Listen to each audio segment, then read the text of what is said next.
नमस्कार। मैं डॉक्टर कृष्ण केशव, शिशु रोग विशेषज्ञ, पटना। आप लोगों के बीच में आजकल होने वाले हीट वेव के चलते मौसम जनित बीमारियां जो हो रही हैं उसके संबंध में मैं बताना चाहूँगा। और इसके लिए मैं सबसे पहले दीपायन न्यूज़ चैनल को बहुत बहुत धन्यवाद करता हूँ। आज हमारे पास ये टॉपिक लेके आए हैं। तो सबसे पहले मैं बताना चाहूँगा कि राज्य सरकार की तरफ से पूरे बिहार में हीट वेव के चलने के चलते कई जोन में बांटा गया है, जैसे red zone, yellow zone, orange zone. सबसे ज़्यादा जहाँ पे धूप का असर है, जहाँ टेम्परेचर बहुत ज़्यादा है, उसको रेड अलर्ट जोन में रखते हैं। जो आजकल बिहार में ये जो गर्मी का मौसम है, अप्रैल से ही ये काफ़ी तेज़ धूप आ रहा है और उसके चलते बहुत लोग सब बीमार पड़ रहे हैं। तो आखिर में ये हीट वेव है क्या, उसके चलते हीट स्ट्रोक क्या होता है और लू लगना किसको कहते हैं, इसके संबंध में मैं बताना चाहता हूँ। सबसे पहले तो जो ज़्यादा टेम्परेचर के चलते जो शरीर पर प्रभाव पड़ता है उसको कई चीज़ों में कई भाग में बांटा गया है। जैसे हीट स्ट्रेस होता है, हीट एग्जॉशन होता है और हीट स्ट्रोक होता है। सबसे जो सीरियस कंडीशन उसको हीट स्ट्रोक बोलते हैं, जिसमें कि टेम्परेचर जब 104 या उससे ज़्यादा फ़ारेनहाइट होता है तो पूरा शरीर लाल हो जाता है। पूरा जो मुंह होता है वो या जो हमारा म्यूकोसा होता है वो ड्राई होने लगता है। शरीर काफ़ी सुस्त हो जाता है, मिर्गी का दौरा आ सकता है, बेहोश हो सकता है। खास करके बच्चों में और बूढ़ों में इसका प्रभाव ज़्यादा पड़ता है। ऐसे तो कोई भी आदमी प्रभावित हो सकते हैं। 50 से 55% इसमें मोर्टेलिटी का चांस होता है। इसलिए हीट वेव के चलते जो हीट स्ट्रोक होता है उसको सबसे ज़्यादा खतरनाक कहा गया है। उससे थोड़ा कम सीरियस हीट एग्जॉशन होता है, जिसमें पूरा शरीर कमज़ोर पड़ने लगता है, सुस्त हो जाता है, पेशाब कम होने लगता है, मरीज बेहोश हो सकता है, पानी की बहुत ज़्यादा कमी हो जाती है। और इस कंडीशन में मरीज को चिकित्सक से सलाह लेने की ज़रूरत पड़ जाती है। जो सबसे साधारण तरीके का हीट का असर के चलते जो होता है उसको हीट स्ट्रेस बोलते हैं। उस हीट एक्सपोजर के चलते जो शरीर में चेंजेज आने लगता है, यूजुअली 98 के ऊपर से लेके और 101-102 डिग्री फ़ारेनहाइट तक जब ये चेंजेज आते हैं, 100 तक आते हैं, उसको हम हीट स्ट्रेस बोलते हैं। और 100 से ऊपर और 104 तक को के कंडीशन में हीट एग्जॉशन होता है। इसके अलावा जो हमारा शरीर पर प्रभाव पड़ता है हीट एक्सपोजर के चलते, बहुत तेज़ धूप के चलते शरीर में सूजन आ सकता है, जिसको हीट इडिमा बोलते हैं। हाँ, तो heat stress, heat exhaustion and heat stress के बाद जो एक अदर कंडीशंस है, जैसे कि हीट इडिमा। शरीर में हीट के एक्सपोजर के चलते जो एक्सपोज पार्ट ऑफ बॉडी है उसमें सूजन आ सकता है और ये धीरे धीरे करके खुद ब खुद सही हो जाता है। उसके लिए अलग से इलाज की ज़रूरत नहीं पड़ती है। एक होता है हीट क्रैम्प्स, जो कि काफ़ी ज़्यादा होता है खिलाड़ियों में, आप खास करके सुनते होंगे। बहुत ज़्यादा ह्यूमिडिटी रहता है, टेम्परेचर बहुत ज़्यादा रहता है, तो शरीर से पसीना और इलेक्ट्रोलाइट का लॉस होने के चलते मांसपेशियों में खिंचाव आने लगता है, मांसपेशियां थक जाती हैं। उस कंडीशन में मरीज को या जो सफ़रर हैं उनको रेस्ट लेना पड़ता है। इलेक्ट्रोलाइट्स के लिए ओआरएस का घोल लेना पड़ता है। तो धीरे धीरे करके मसल में, खास करके हैमस्ट्रिंग्स काफ मसल में ये चीज़ होता है, तो धीरे धीरे करके वो ठीक हो जाता है।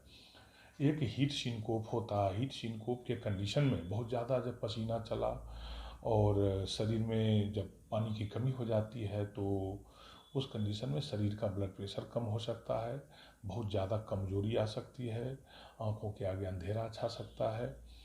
इस कंडीशन में मरीज को सुपाइन पोजीशन में चित्त होकर लेटना चाहिए, ओआरएस का घोल का सेवन करना चाहिए, एकाएक बेड से नहीं उठना चाहिए और रेस्ट करना चाहिए। लेकिन इसके बावजूद भी अगर दिक्कत होती है तो चिकित्सक यह सलाह ले सकते हैं।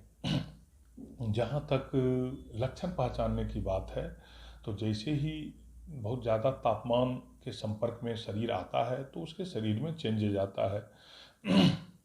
बच्चे और बूढ़े इससे बहुत ज़्यादा प्रभावित होते हैं।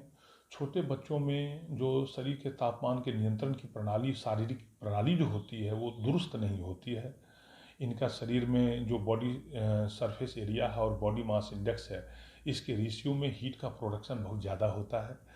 दूसरी चीज़ कि जो शरीर का तापमान को नियंत्रित करने के लिए टेम्परेचर का थ्रेशोल्ड है वो ज़्यादा होता है, इसलिए पसीना निकलने का जो मशीनरी मैकेनिज्म है वो शरीर में थोड़ा कमज़ोर होता है। और दूसरा चीज़ कि बूढ़े आदमी में खासकर जो बहुत दिनों से बीमार हैं, जो डायबिटिक हैं, ब्लड प्रेशर हैं, कैंसर के पेशेंट हैं, इन लोगों के शरीर पे इसका तुरंत प्रभाव पड़ता है। लक्षण पहचानने का तरीका है कि सबसे पहले तो बहुत ज़्यादा कमज़ोरी होती है, बॉडी में ऐंठन होता है, दर्द होता है, सुस्ती आती है, कोई काम करने का मन नहीं करता है, और ये डिसइलेक्ट्रोलाइटीमिया के चलते होता है। इस कंडीशन में सबसे पहले तो आप ORS का घोल लीजिए, खूब पानी पीजिए ताकि यूरिन आउटपुट अच्छा रहे, बेड रेस्ट करिए और नज़दीकी स्वास्थ्य केंद्र में जाके भेंट करिए। नज़दीकी स्वास्थ्य केंद्र में भेंट तब करना निहायत ज़रूरी हो जाता है जब शरीर का तापमान नियंत्रित नहीं हो पा रहा हो, लगातार टेम्परेचर 104 फ़ारेनहाइट से ऊपर हो, मरीज को सीजर जैसा दिक्कत आने लगे, ब्लड प्रेशर बढ़ सकता है या घट सकता है, पेशाब 4-5 घंटों से नहीं हो रहा होता है, शरीर पूरा लाल हो जाता है, उसके बाद ब्लड प्रेशर फॉल कर जाता है। इस कंडीशन में तुरंत चिकित्सकीय सलाह लीजिए। बूढ़े लोगों में खास करके इस कंडीशन में बहुत ही खतरनाक होता है, तो इसमें ICU वगैरह की ज़रूरत पड़ सकती है।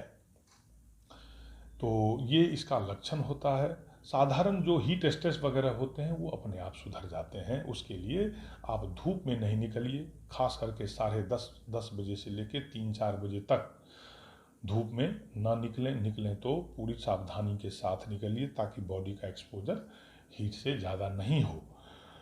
सावधानी में 1-2 चीज़ और भी आता है कि अगर हीट लगातार आदत नहीं हो निकलने की तो खूब पानी पी के निकलें, और शरीर में जब भी लगे कि कमज़ोरी है, सुस्ती है, चक्कर आ रहा है तो तुरंत डॉक्टर से जाके मिलें। तो इन सारी चीज़ों पे बच्चों में खासकर जिसके शरीर में पानी का कंटेंट ज़्यादा होता है, तो जब इनके शरीर में पानी की कमी होती है तो बच्चे डिहाइड्रेटेड हो जाते हैं, इरिटेबल हो जाते हैं, पूरे घर के लोग परेशान होते हैं इस कंडीशन में। तो छोटे बच्चों को हीट वेव से बचाइए, उनका स्वास्थ्य का ख्याल करिए, खूब पानी पिलाइए। जो छोटे बच्चे हैं जो 6 महीने से नीचे के, उनको लगातार माँ का दूध देते रहिए। ज़रूरत पड़ने पे उनको भी ORS का घोल दिया जा सकता है। डेंजर साइन इसमें है कि जिस कंडीशन में तुरंत डॉक्टरी सलाह लेने की ज़रूरत है, इसमें बेहोशी, शरीर में चीनी का कम होना, आँख मतलब सामान्य लोगों की भाषा में आँख नहीं खुलते रहना, ब्लड प्रेशर नहीं मेंटेन होना, शुगर बढ़ जाना या घट जाना, मिर्गी का दौरा पड़ने जैसे लक्षण के अलावा लगातार उल्टी हो रहा होता है, तो तुरंत जाके आप चिकित्सक से मिलें। और सबसे बड़ी चीज़ की सावधानी ही सबसे बड़ा इलाज है, इसका पूरी तरह ध्यान रखें। आप सभी स्वस्थ रहें।